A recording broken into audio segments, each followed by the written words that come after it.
반갑습니다. 오늘 이렇게 또 영상으로 여러분과 함께 예배드리게 되었습니다. 우리 같이 사도신경함으로 신앙 고백하겠습니다.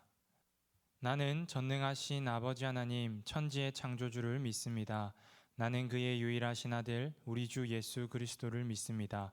그는 성령으로 잉태되어 동정녀 마리아에게서 나시고 본디오 빌라도에게 고난을 받아 십자가에 못 박혀 죽으시고 장사된 지 사흘 만에 죽은 자 가운데서 다시 살아나셨으며 하늘에 오르시어 전능하신 아버지 하나님 우편에 앉아 계시다가 거기로부터 살아있는 자와 죽은 자를 심판하러 오십니다. 나는 성령을 믿으며 거룩한 공교회와 성도의 교제와 죄를 용서받는 것과 몸의 부활과 영생을 믿습니다. 아멘. 찬양은 위러브의 시간을 뚫고 같이 찬양하도록 하겠습니다.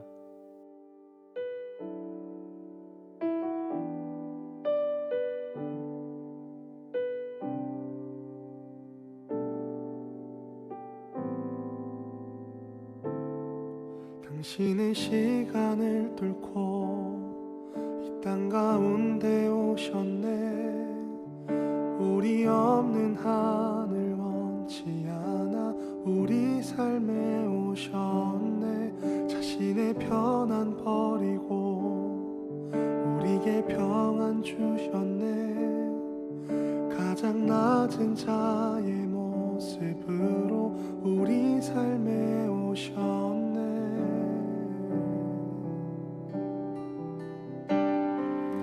하나님 우리와 영원히 함께 하시네. 꿈 없는 우리에게 그 나라 보여주시네. 연약한 자들의 친구가 되어주시고 힘없는 우리의 인생을 위로하시네.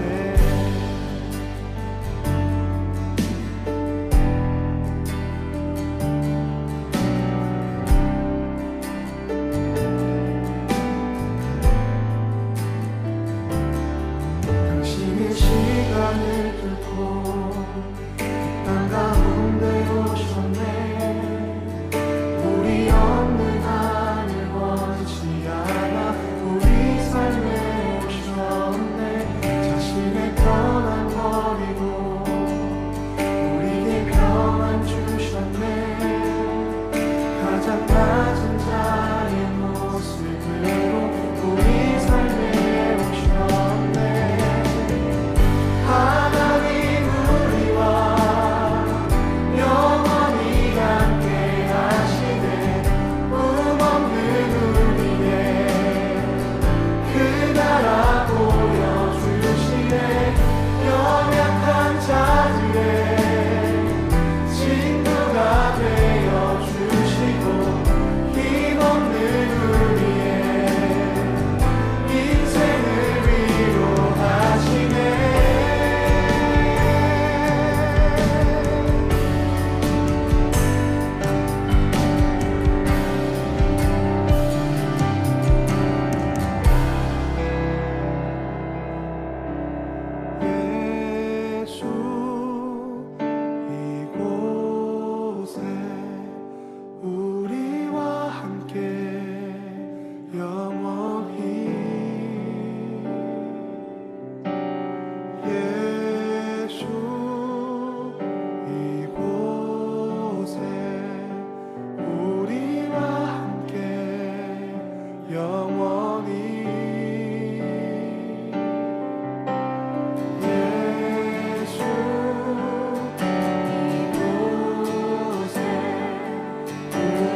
같이 말씀 보도록 하겠습니다. 오늘 말씀은 사무엘하 7장 8절에서 9절까지 말씀입니다.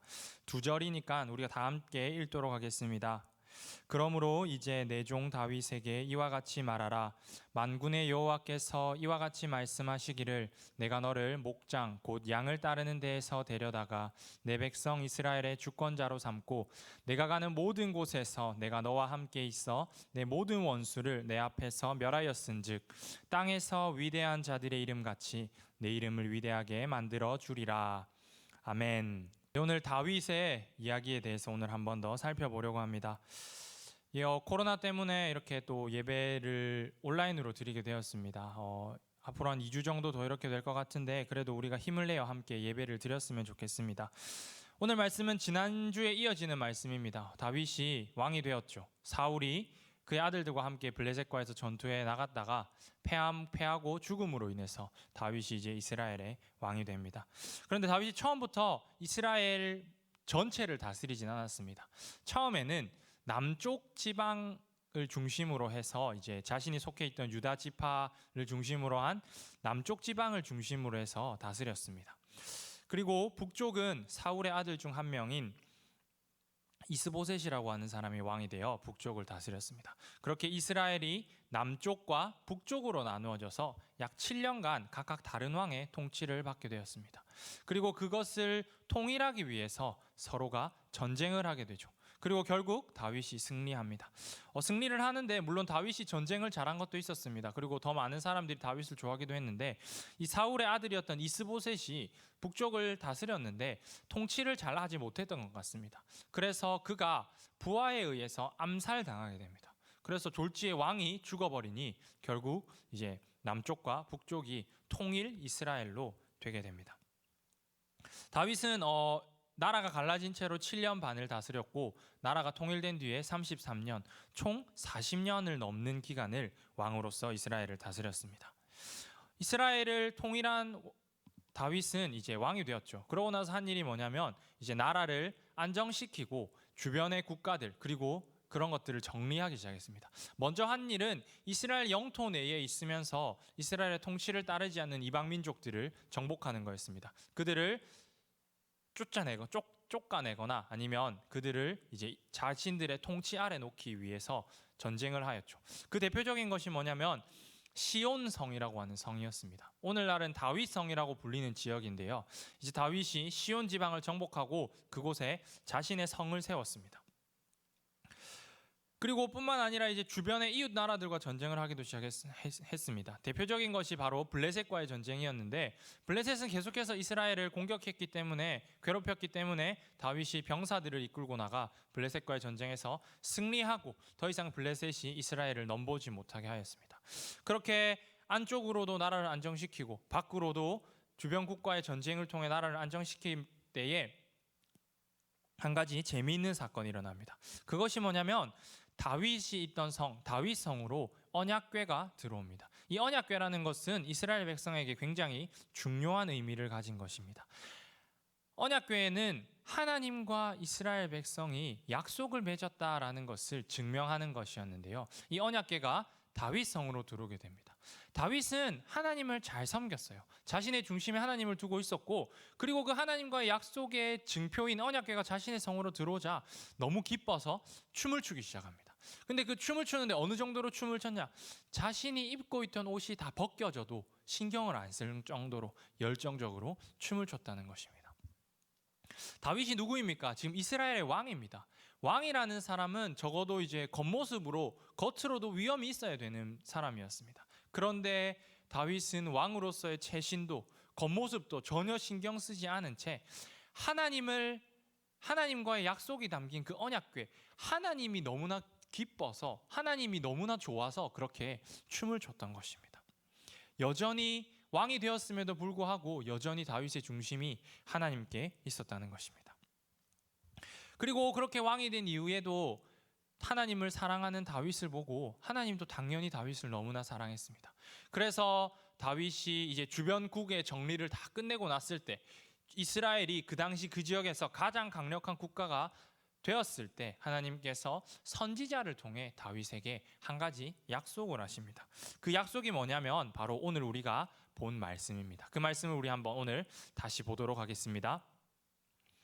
그러므로 이제 내 종 다윗에게 이와 같이 말하라. 만군의 여호와께서 이와 같이 말씀하시기를 내가 너를 목장 곧 양을 따르는 데서 데려다가 내 백성 이스라엘의 주권자로 삼고 내가 가는 모든 곳에서 내가 너와 함께 있어 내 모든 원수를 내 앞에서 멸하였은즉 땅에서 위대한 자들의 이름 같이 내 이름을 위대하게 만들어 주리라. 아멘. 하나님께서는 다윗에게 약속하셨습니다. 다윗의 이름을 위대한 사람들의 이름과 같이 위대하게 만들어 주겠다고 약속하셨습니다. 그 약속이 과연 지켜졌을까요? 네, 지켜졌습니다. 오늘날 이 지구상에 교회를 다니지 않고 하나님을 믿지 않는 사람들도 다윗의 이름을 모르는 사람은 아마 없을 것입니다. 수많은 사람들이 다윗이 누구인지 알고 있습니다. 다윗과 골리앗의 이야기도 알고 많은 사람들이 다윗의 이름을 자신의 이름으로 사용하기도 합니다. 어쨌든 다윗은 나라를 잘 다스렸습니다. 하나님을 잘 믿으면서 자신의 중심을 하나님에 두고 왕으로서 나라를 잘 다스렸습니다. 그런데 그러던 와중에 다윗이 한 가지 큰 실수를 하게 됩니다. 다윗이 하루는 왕궁 옥상을 걷고 있었습니다. 그런데 옥상을 걷고 있다가 저쪽에서 한 여자가 목욕을 하고 있는 것을 보게 됩니다.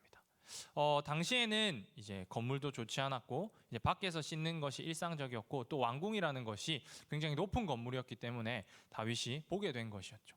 그런데 그 본 것으로 그냥 넘어갔으면 됐는데 다윗이 그 여인을 보고 그 여인이 너무 아름답다고 생각하게 되고 그 여인을 불러옵니다. 그리고 그 여인과 동침하게 되죠. 왕이니까 그럴 수도 있겠다라고 생각할 수 있는데 큰 문제가 있었는데 그 문제가 뭐였냐면 그 여인 바세바라는 이름을 가진 여인이었는데 이 여인이 유부녀였다는 것이었습니다. 이 여인의 남편은 다윗의 장수 중에 한 명으로 우리아라는 이름을 가진 사람이었는데 지금 전쟁터에서 전쟁을 하고 있는 상황이었습니다. 그런데 그 사이에 다윗이 남편이 있는 여자를 데리고 와서 동침을 한 것이죠. 더 큰 문제가 생겼습니다. 이 바세바가 임신을 하게 되었습니다. 이제 이 문제를 그냥 덮을 수가 없게 된 것이죠. 다윗은 이 문제를 덮기 위해서 전쟁터에 있는 우리아를 불러옵니다. 그리고 집으로 가라고 하죠. 휴가를 준 것입니다. 쉽게 말하면. 왜냐하면 집으로 가면 이제 아내와 동침을 하게 될 것이고 그러면 그때 임신을 했다라고 말하면 되니까 자신 때문에 임신이 됐다는 걸 숨길 수 있을 거라 생각을 했습니다. 그런데 이 우리아가 어떻게 지금 내 동료들과 내 상관들과 내 부하들이 전쟁터에 있는데 제가 집에 들어가서 편히 쉬겠습니까? 라며 다윗이 집에 들어가라고 하는 그 요구를 거절하고 하루빨리 전선에 복귀시켜 주기를 요구합니다. 어쩔 수 없잖아요.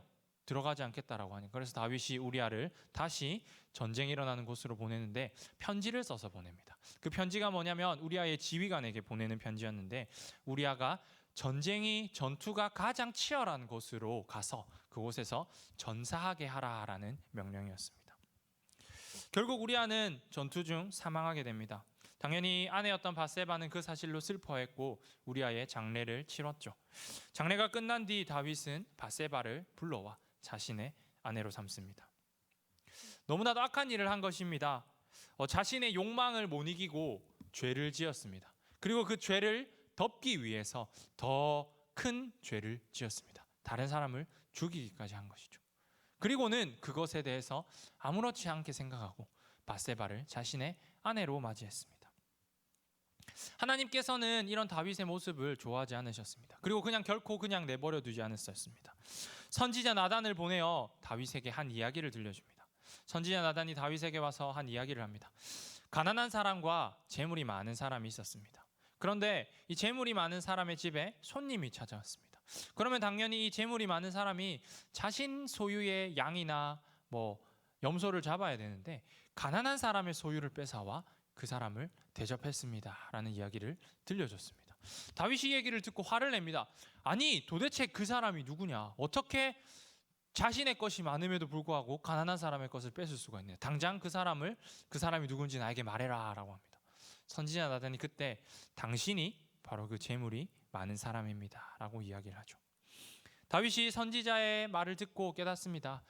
내가 하나님 앞에 큰 죄를 지었구나. 하나님, 제가 잘못했습니다 라고 하나님께 용서를 빕니다. 하나님께서는 그 다윗의 회개를 들어주십니다. 네가 네 잘못을 뉘우쳤으니 내가 너를 죽이진 않겠다. 하지만 네가 지은 죄로 인해 태어날 그 아이는 내가 데려갈 것이다 라고 얘기를 하죠. 바세바가 아이를 놓습니다. 그런데 그 아이가 아픕니다. 하나님께서 그 아이를 치셨습니다. 다윗은 금식하며 기도합니다. 하나님, 이 아이를 살려주세요. 제가 잘못했습니다. 하지만 하나님께서는 그 아이를 결국 데려가시죠.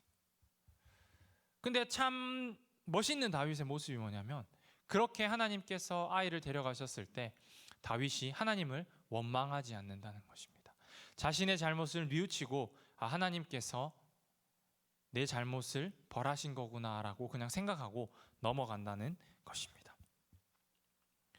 이후 다윗은 바세바를 통해 한 아이를 더 낳게 됩니다. 그 아이가 누구냐면 바로 솔로몬입니다. 솔로몬은 이스라엘의 세 번째 왕이 되어 다윗의 뒤를 이어 나라를 잘 이끈 왕입니다. 다윗은 이 통치 기간 동안 자신이 왕으로서 나라를 다스릴 때에 좋은 일, 착한 일만 한 것은 아니었습니다. 다윗에게 닥친 나쁜 일도 있었고 그가 죄를 짓기도 했습니다. 한 번은 자신의 아들 압살롬, 자신이 가장 사랑했던 아들인 압살롬이 반란을 일으켜서 다윗이 도망을 다니기도 합니다. 그리고 그 반란을 진압하는 과정에서 자신이 가장 사랑했던 그 아들이 죽는 결과를 경험하기도 합니다. 또 나중에는 하나님께서 하지 말라고 했는데 자기 마음대로 인구 조사를 합니다. 그리고 그 인구 조사를 함으로 인해서 다윗이 벌을 받는데, 자신이 벌을 받는 것이 아니라 자신이 행한 그 죄 때문에 이스라엘 백성 7만 명이 죽임을 당하는 것을 지켜보기도 합니다. 다윗은 하나님을 잘 섬겼습니다. 왕이 된 이후에도 중심에 하나님을 두고 잘 섬겼습니다. 비록 때때로 죄를 짓기도 하고 하나님과 하나님의 명을 따르지 않기도 했습니다. 하지만 중요한 것은 다윗은 언제나 그러한 잘못을 하고 자신이 그 잘못을 깨달았을 때 다시 뉘우치고 하나님께 돌아왔다는 것입니다. 이전 왕이었던 사울의 모습과는 달랐던 것이죠. 다윗은 그 중심에 항상 하나님을 두고 살았습니다.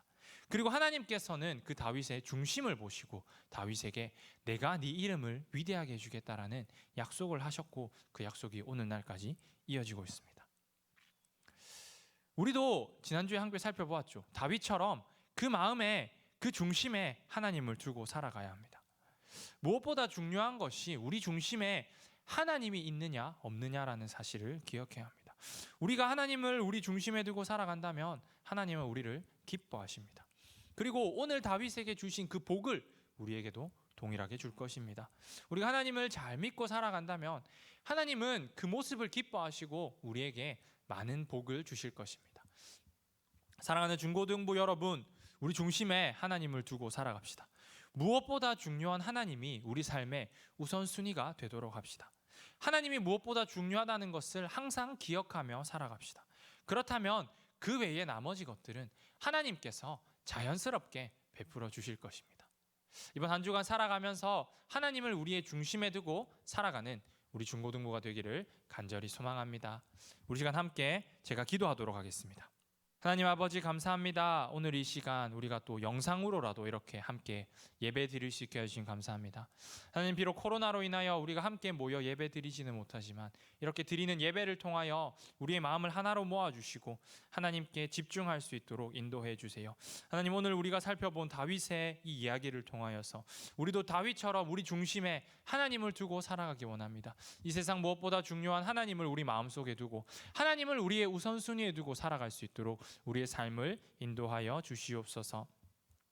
하나님 아버지, 이번 한 주간 살아갈 때에 하나님만 생각하고 오직 하나님을 우리의 우선순위에 두고 살아갈 수 있는 우리 모든 중고등부 친구들이 되도록 인도하여 주세요. 예수님 이름으로 기도드립니다. 아멘. 우리 주기도문으로 예배를 마치도록 하겠습니다. 하늘에 계신 우리 아버지, 아버지의 이름을 거룩하게 하시며 아버지의 나라가 오게 하시며 아버지의 뜻이 하늘에서와 같이 땅에서도 이루어지게 하소서. 오늘 우리에게 일용할 양식을 주시고 우리가 우리에게 잘못한 사람을 용서하여 준 것 같이 우리의 죄를 용서하여 주시고 우리를 시험에 빠지지 않게 하시고 악에서 구하소서. 나라와 권능과 영광이 영원히 아버지의 것입니다. 아멘. 예, 반갑습니다. 이렇게 또 영상으로 여러분과 함께 예배를 드리게 되었습니다.